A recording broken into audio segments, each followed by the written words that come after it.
Janji kasih Dodi Sudrajat HP 27 juta rupiah, Ketum BKN ajukan syarat menohok. Dodi Sudrajat sempat tuai banyak kritikan lantaran berniat memindahkan makam anaknya sendiri, Vanessa Angel. Dia mengaku sangat ingin memenuhi wasiat Vanessa Angel semasa hidup yang digadang-gadang mau dimakamkan di samping pusara ibunya.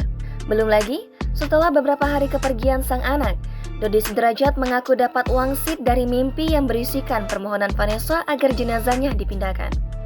Alhasil, rencana pemindahan makam Vanessa Angel yang semula berdampingan dengan mendiang suaminya, Bibi Andriansyah, mendapat banyak kecaman dari netizen. Polemik pemindahan makam ini rupanya turut menyita perhatian Ketua Umum Barisan Ksatria Nusantara atau BKN, Gus Rofi'i. Dia tampaknya menjadi salah satu orang yang tak setuju bila makam mendiang Ibunda Galaski dipindahkan. Oleh karena itu, Gus Rofi'i merayu Dodi Sudrajat agar tak melancarkan rencananya dengan iming-iming gadget mewah bernilai puluhan juta.